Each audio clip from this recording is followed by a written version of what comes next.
많은 성도들이 남에게는 말하지도 못하고 혼자서 고민하며 걱정하는, 그리고 그것 때문에 늘 갈등하고 좌절하는 문제 세 가지가 공통적으로 있다고 생각되어집니다. 그 첫 번째가 나의 한계입니다. 내가 전능한 하나님 같으면은 내가 마음에 있는 걸 마음껏 할 수 있겠는데 그 할 능력이 내게 너무나 없다는 것, 그거를 많이 느낄 겁니다.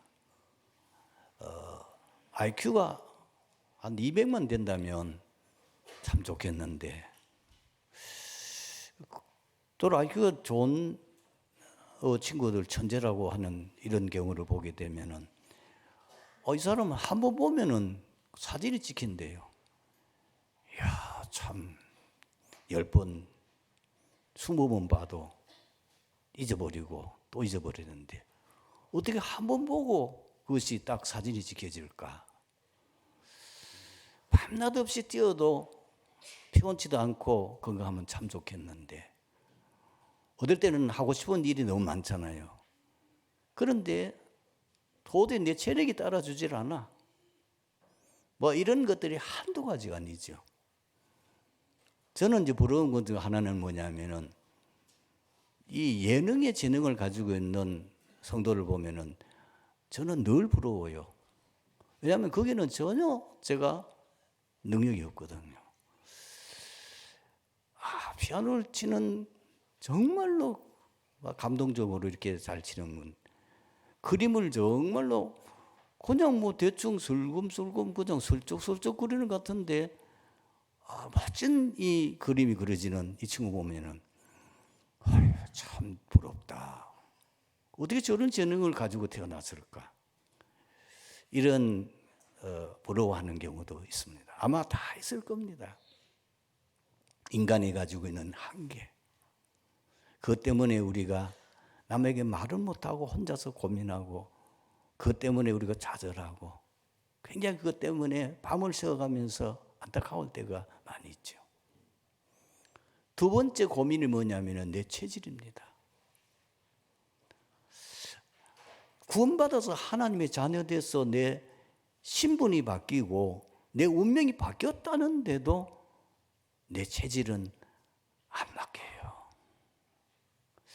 이런 경우도 있잖아요. 이래서는 안 되는데 내 생각이 이거는 이렇게 하는 건 이거는 잘못된 거야. 한데도 내가 안 따라줘요. 참 그럴 때가, 그러니까 이 옳은 길은 알거든요. 이래서는 안 된다. 그런데 내 마음은 그게 안 따라주는 거예요. 너무 쉽게 얘기하면은 어떤 친구가 굉장히 성공했어. 마음에 시기심이 나잖아요. 그 친구를 만나면 반갑게 웃으면서 친구 참 잘됐다. 그리고 참 내가 축하한다. 그렇지 마음은 아니거든요. 마음에는 뭐라고 표현할 수 없는 뭐가 콱 올라오는 거예요. 너무 시기, 부러움. 그거로 인하여 내 마음이 실제는 안 좋아. 이 체질을 이거 바꿔야 되겠는데 안 돼. 예수 믿어도 안 돼. 심지어 그거 기도해도 잘 안 돼. 이런 일 한두 아니잖아요. 사실 우리 사람들의 갈등은 그 사람이 정상적인 사람이라면은 갈등이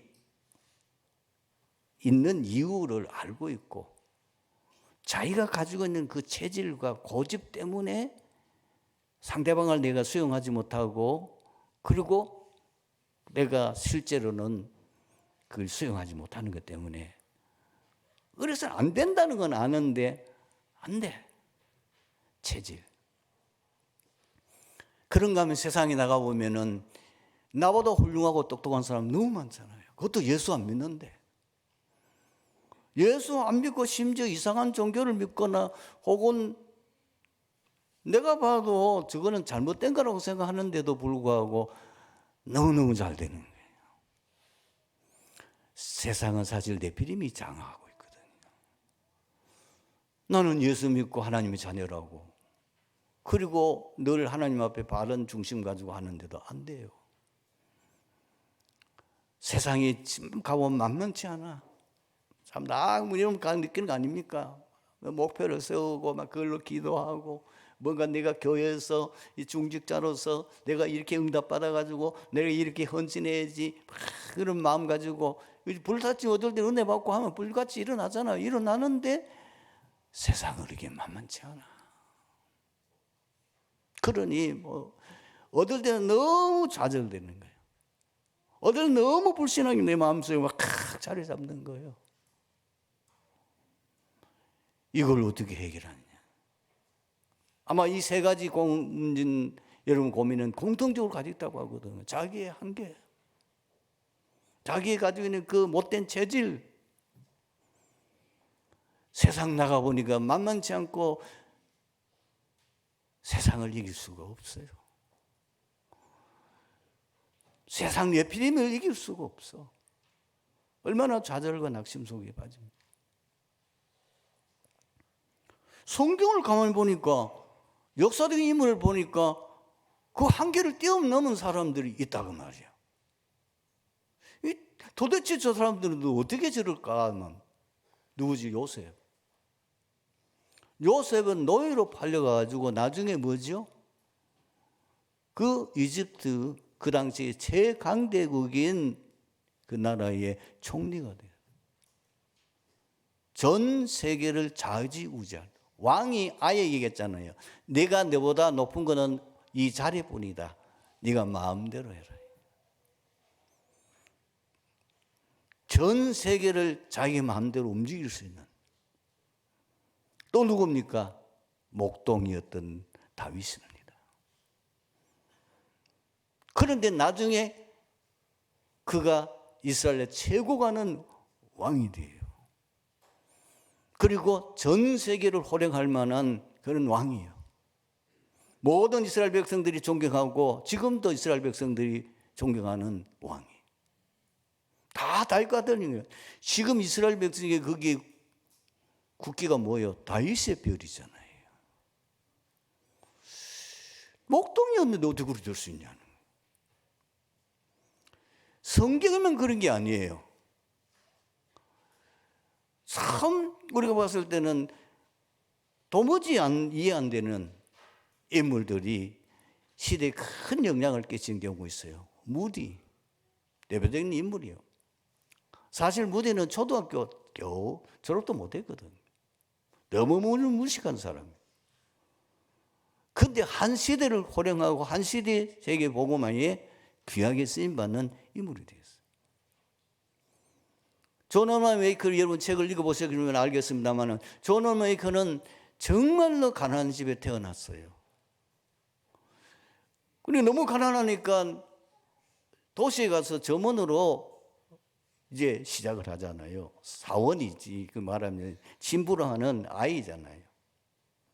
어떻게 백화점 왕이 되고. 그리고 그가 남긴 업적은 어마어마하잖아요. 도저히 상상할 수 없는 이런 큰 일을 할 수 있게 됩니다. 그런 사람도 있는데, 물론 소수긴 하지만은 그런 사람도 있는데 왜 나는 안 될까? 왜 나는 이 한계에 못 벗어날까? 이걸 어떻게 해결할 수 있을까요? 방법이 있습니다. 내 속에 하나님의 망대를 세워라. 중요합니다. 하나님의 망대입니다.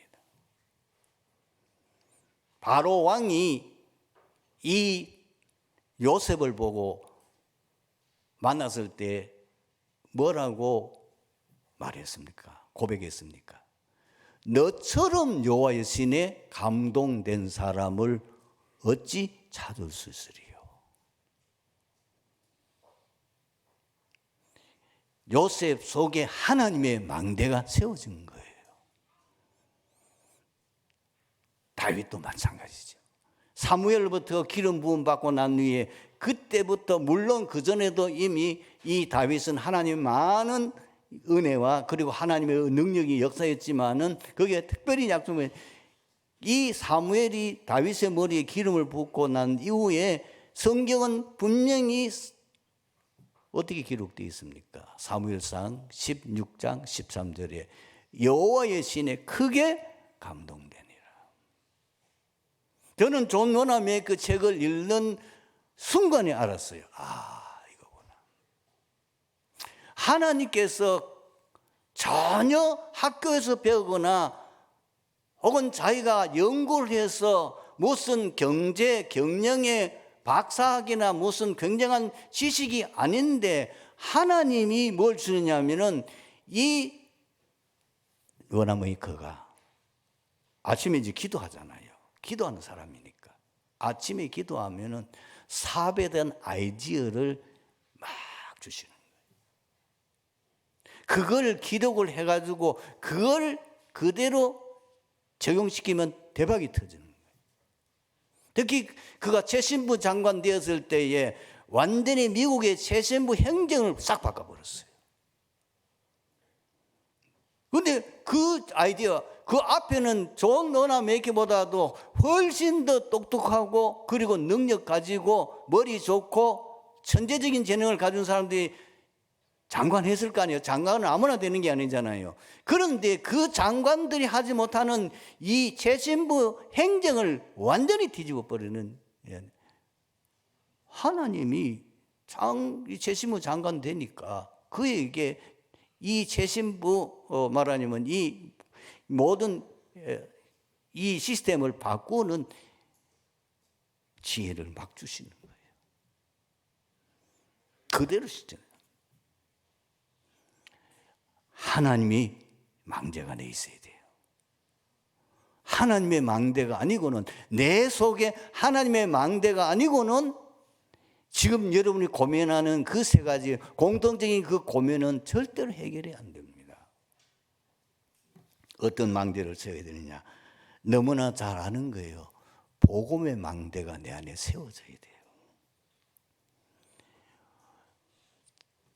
많은 성도들이 예수를 믿는데 제가 보기에는 뭐가 지금 결론이 안 나느냐 하면 복음으로 인생 결론이 안 났어요.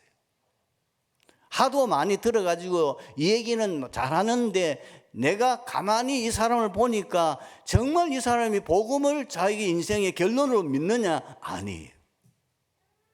복음은 끝이잖아요. 복음은 모든 것이.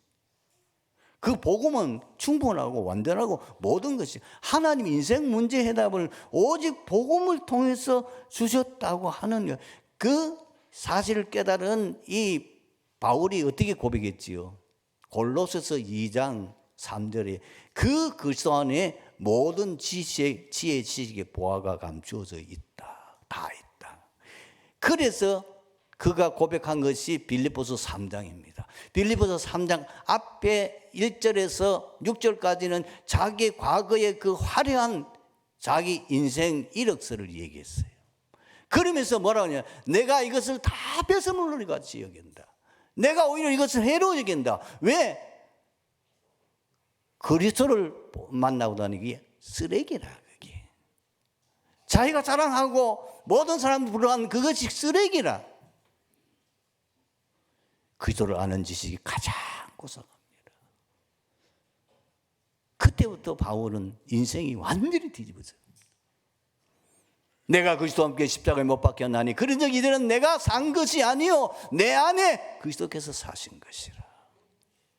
이제 내가 육체 가운데 사는 것은 나를 사랑하사 나를 위하여 자기 자신을 버리신 하나님의 아들을 믿는 믿음 안에서 사는 것이라.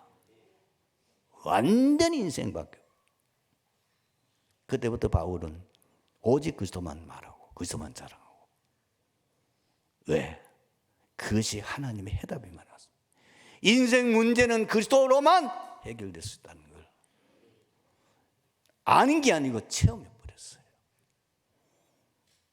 자기가 그렇게 많은 바리새인 그리고 최고의 지식, 최고의 지성인 모든 사람이 부러워하는 다 가지고 있는데도 실제로 자기 문제 해결 안 되는 거예요. 자기는 행복이 없는 거예요. 모든 사람 부러워하는데, 바울 만나면 모든 사람들이 부러워한다니까요. 이야, 당신은 대단하네요. 당신은 정말 어쩌다가 그런 행운을 얻었습니까? 하는데 자기는 행복 안 하는 거예요. 자기 영적 문제는 해결 안 되는 거예요.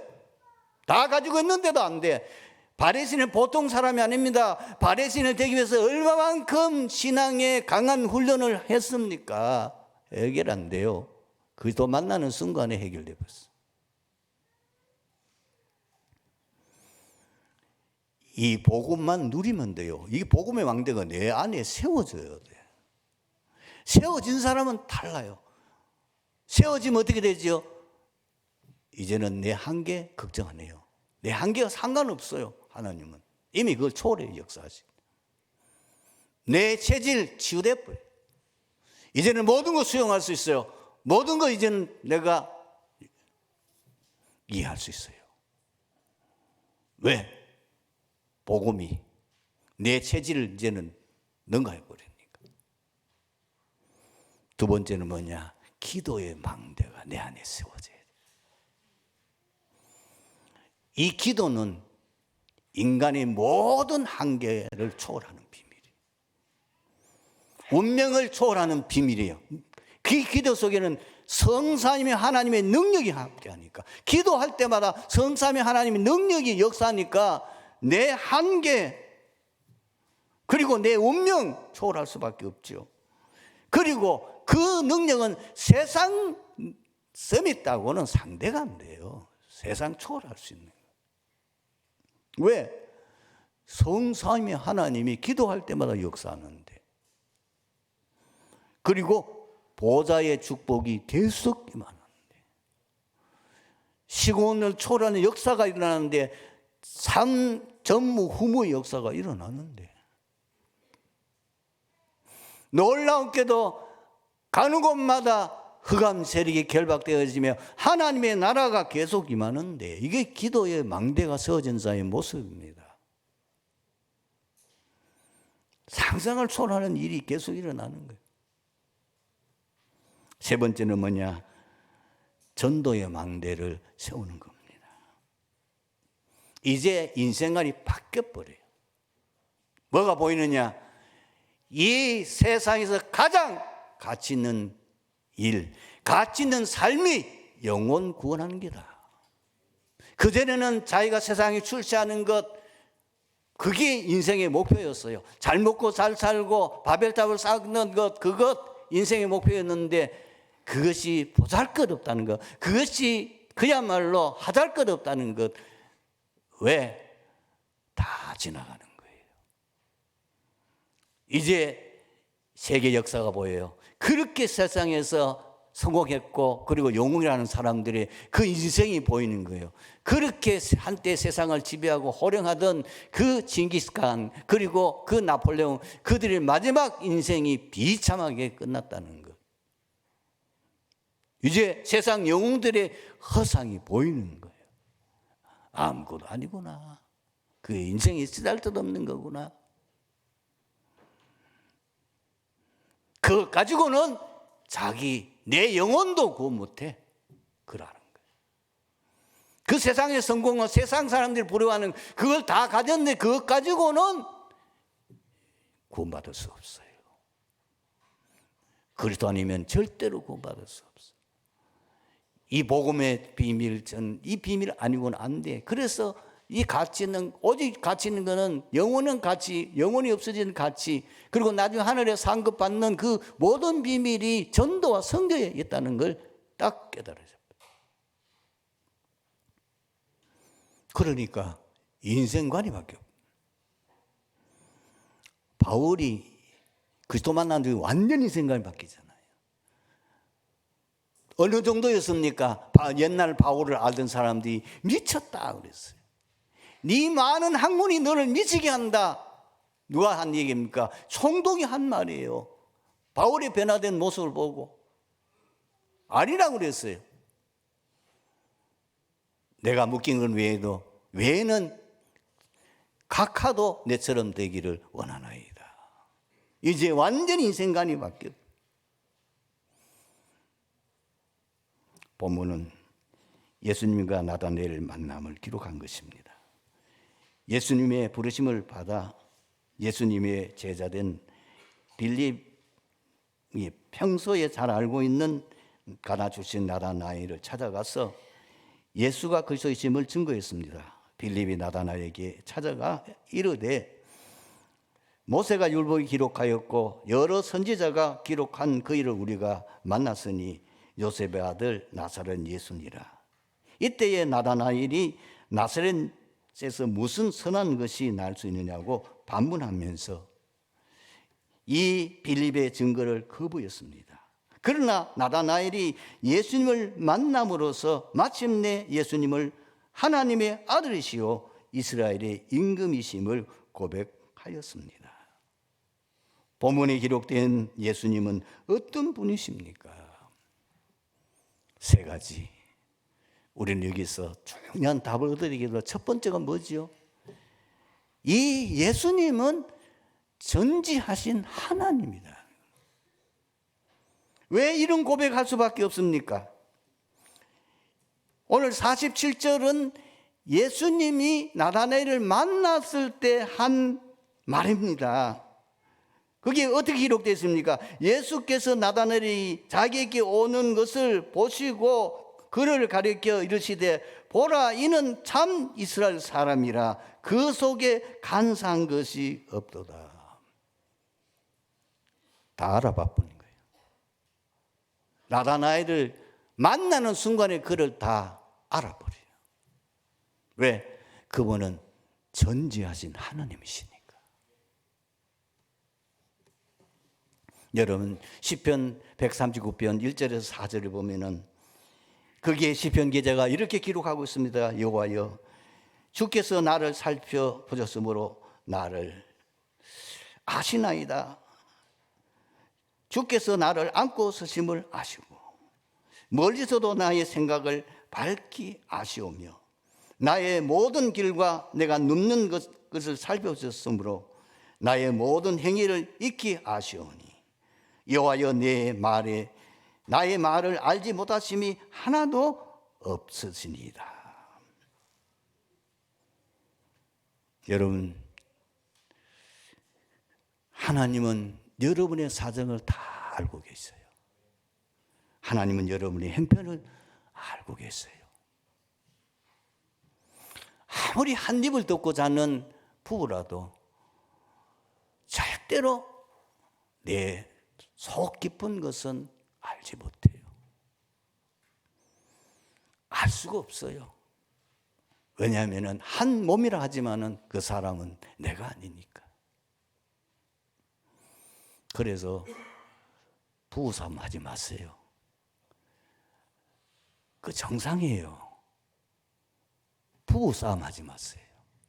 물론 워낙 좀 이 상대방이 너무 이상한 짓 할 때는 좀 열받긴 하겠지만은 여러분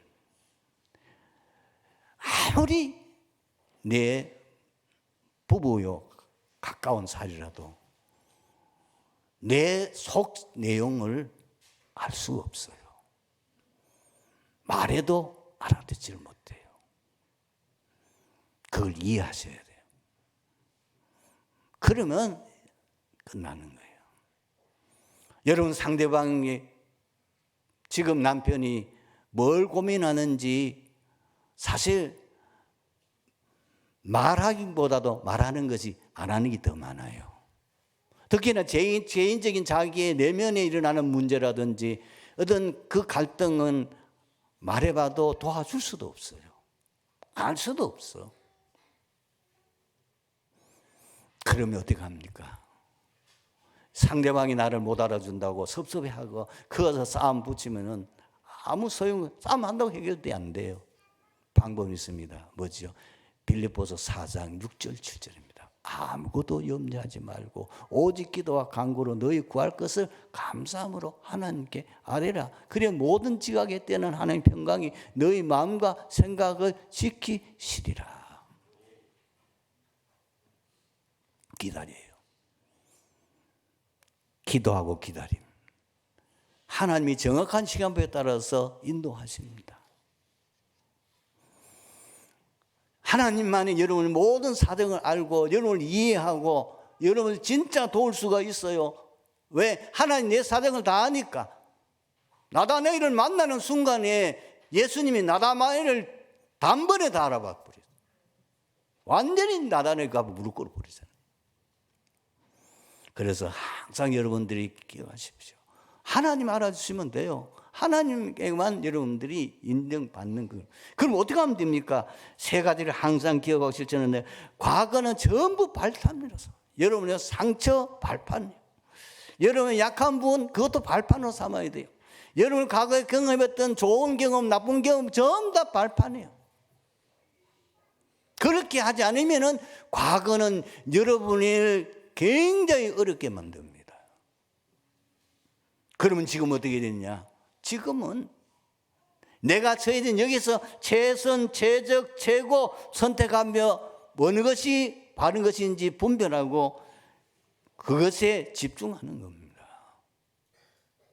오늘 최선 다하면 돼요. 미래는 뭐냐? 미래에는 분명히 하나님이 내게 절대의 계획이 있어요. 그리고 하나님께서 나의 모든 걸음을 절대 인도하셔요. 그렇다면 그 절대 믿음을 가지고 도전하는 것입니다. 하나님 여러분들이 미래를 다 책임지게 돼 있어요. 절대로 여러분들이 지금 있는 그것 때문에 낙심하거나 그것 때문에 여러분들 흔들리지 말고 지금 여러분 있는 데서 최선을 다하고 있으면 돼요. 그거 별거 아닌 것 같지만은 그것이 여러분의 인생, 하나님이 미래와 연결시킨다고 말이에요. 예를 들어 봅시다.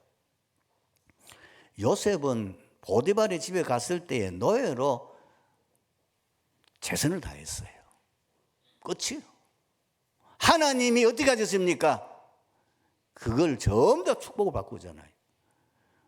요셉이 보디발의 집에서 오직 하나님과 함께 내 하나님 그 속에 하나님 망대를 세워놓고 자기 맡은 일에만 최선을 다하니까 하나님이 범사에 복을 주시는 거예요.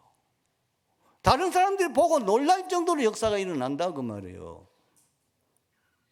그런데 그거로 아니에요. 하나님이 이미 나의 미래, 애굽의 총리, 세계복음화, 여리고사들 그 꿈, 그 이루는 방향으로 하나님의 절대 계획, 하나님의 절대 인도 속에서 나를 이끌어가는 것을 성경 우리는 한눈에 보니까 알잖아요. 그걸 이미 요셉이 알았다고 말이에요.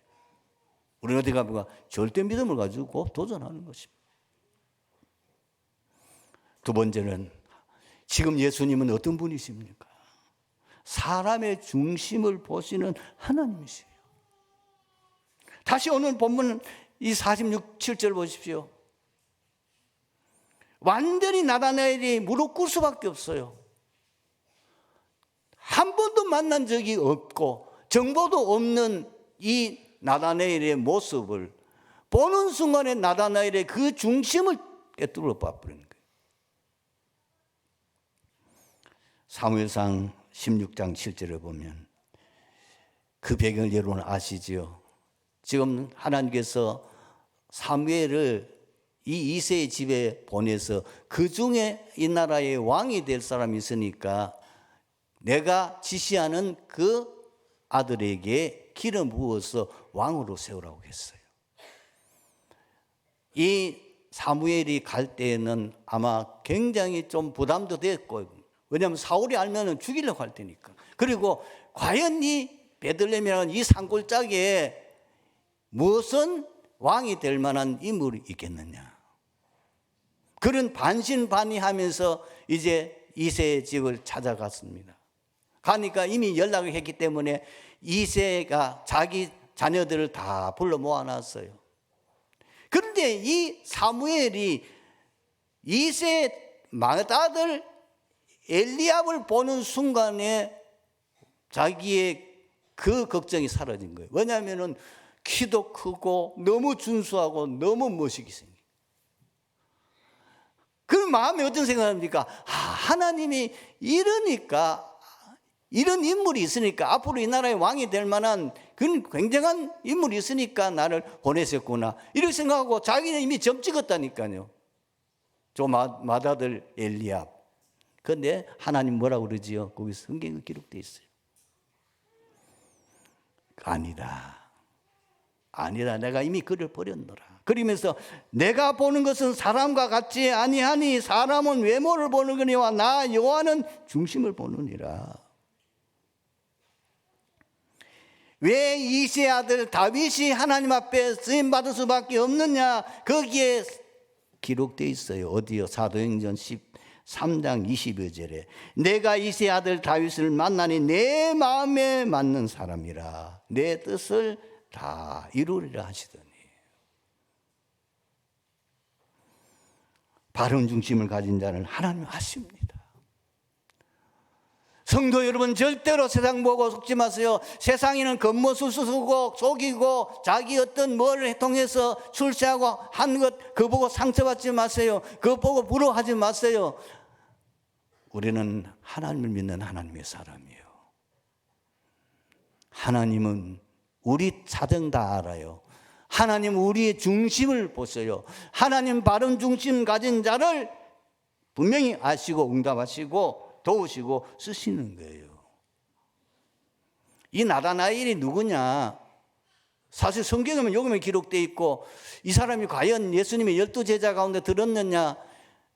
제가 주석을 여러 가지 찾아보니까 두 가지 학설이 있는데, 이제 대체로 보기는 바돌로메, 예수님의 12제자 가운데 바돌로메일 거다, 이렇게 돼요. 아마 저도 그게 그럴 거다, 저도 그렇게 합니다. 가보십시오. 가나온 집에 예수님의 어머니가 와서 아들의 걱정을 합니다. 알아요, 예수님이. 바로 도와주세요. 이 수가성 여인 예수님 만나고 인생이 바뀝니다. 왜 하필이면 예수님이 그 당시에 유대인들은 절대로 사마리아 지역을 지나가지 않습니다. 그거 아주 타락된 지역이라고, 아예 사람 취급하지 않는 지역인데 안 지나가요. 반드시 그들은 유대에서 갈릴리를 갈 때는 일부러 저기 사마리아 피해 돌아가지고 요단강 건너가지고 다시 요단강 그래서 갈릴리 갑니다. 왜 수가성 갔을까요? 이 수가성 여인의 그 갈급함을 알고 있고 그의 그 갈급한 여인임을 아는 거예요. 이 여인은 5번 결혼했는데 지금 6번째 결혼을, 얼마나 인생에 답이 없었으면은 그렇게 인생을 살았겠습니까? 이 여인은 착각했어요. 뭐요? 좋은 남편 만나면 행복할 줄 알았어요. 첫 번째, 두 번째, 세 번째 갈수록 실망이라 지금 남편도 마음에 행복이 없어요. 우리는 그리스도 만나야 행복합니다. 속지 마세요. 우리는 그리스도 만나야 돼요. 이 여인이 그리스도 만났어요. 자기가 지금 앞에 있는 그 일부러 찾아가서 그 물가에 앉아있는 그 예수님, 완전히 그 인생이 바뀌게 되죠. 여러분, 우리는 하나님이 새 중심을 기뻐합니다. 어떤 중심입니까? 오직 하나님을 경외하는 자. 어떤 중심입니까? 오직 하나님께 순종하는 자, 오직 하나님께 영광 돌리는 자. 먹든지 마시든지 무엇을 하든지 하나님 영광 위에 하라. 세 번째, 예수님은 어떤 분이십니까? 어디든지 편재란 말은 한문인데 어디든지 계신다 그 말이에요. 어디든지 계시는 하나님이요. 오늘 여기 48절에 보세요. 지금 나다나엘이 자기를 보는 순간에 자기의 중심을 알아보니까 너무나 놀라가지고 뭐라고 말합니까? 어찌하여 나를 아십니까? 했더니 그게 뭐라고 그랬어요? 빌립이 너를 부르기 전에 내가 모가나무리 안에 있을 때 보았느니라는 거예요. 거기 계셨다고 말이에요. 하나님 어디든 계세요. 완전히 나다나엘이 두 손 두 발 다 들었어. 완전히 무릎 꿇었어. 왜냐하면 그 장소는 자기만 아는 비밀이에요. 아무에도 알리지 않고 자기만이 이스라엘 민족과 자기 미래와 이 지금 어려운 상황, 속국되어 있는 상황에 자기 이거 놓고 늘 거기에서 뭐가 나면서 묵상하고 기도하던 장소예요. 그걸 예수님이 말해버리는 거예요. 거기 계셨다고 말이에요. 여러분은 어디 가든지 거기에 주님이 계십니다. 두려워하지도 말고 걱정하지도 마세요. 여러분 어디 있든지 여러분 입장, 여러분 지금 어떤 형편이 다 알고 계세요. 거기 계세요. 볼지라 내가 세상 끝날까지 너희와 항상 함께 있으리라. 시공간을 초월했어. 밤이고 낮이고 하나님께는 밤도 없어요. 낮도 없어요. 차이가 없어요. 다 보이고 다 알아요. 동행하세요. 그래서 여러분들이 딱 말씀 붙잡으세요. 하나님을 사랑하는 자 곧 그 뜻대로 부르심을 입은 자들은 모든 것이 합력하여 선을 이루느니라. 요셉이 고백했잖아요. 요셉이 마지막 창세기 50장 20절에 그 형들을 보고 뭐라고 말합니까? 당신들은 나를 해하였으나 하나님은 그것을 선으로 바꾸사 오늘같이 많은 백성들의 생명을 구원하시려 찾았다고 고백합니다. 오늘 말씀의 결론입니다. 세상에서 성도가 항상 승리하는 길이 있습니다. 하나님의 절대 주권을 믿고 인정하십시오. 지금 여러분 상태 하나님의 절대 주권이에요. 여러분 지금 어떤 사람을 만났습니까? 그 만남이 하나님의 절대 주권이에요. 그걸 인정하세요. 이걸 평생 인정하고 고백했던 사람이 누굽니까? 다윗 아닙니까? 그래서 역대상 29장 12절, 11절, 12절에 이렇게 기록되어 있죠. 여호와여 위대하심과 권능과 영광과 승리와 위엄이 다 주께 속하여 사오니 천지에 있는 것이 다 주의 것이로소이다. 여호와여 주권도 주께 속하여 사오니 주는 높으사 만물의 머리심이니이다. 부하기가 주께로 말미암고 또 주는 만물의 주제가 되사 손에 권세와 능력이 사오니 모든 사람을 크게 하심과 강하게 하심이 주의 손에 있나이다. 하나님의 절대 주권만 있는 게 아니고 내게는 하나님의 절대 계획이 있어요. 항상 절대 계획을 찾으라. 그런데 그게 너무 쉬운 건 뭐냐면은 생명 살리는 것과 관계 있어요. 전도와 관계 있어요. 그러면 이제 뭐합니까? 인도만 받으면 되잖아요. 그럼 어떻게 인도받습니까? 이제 또 질문이 나오겠죠. 쉬워요. 말씀 따라가는 겁니다. 강단 따라가는 겁니다. 시편 119편 105절에 주의 말씀은 내 발의 등이요 내 길의 빛이니이다. 이번 한 주간도 최고 응답받는 축복이 함께하기를 축원합니다. 아버지 하나님 감사합니다. 오늘 말씀 통해서 이 자리에 참석한 트리디 교회가 생애에 최고 응답받는 축복의 한 주간이 되게 하옵소서. 예수 그리스도의 이름으로 기도합니다. 아멘.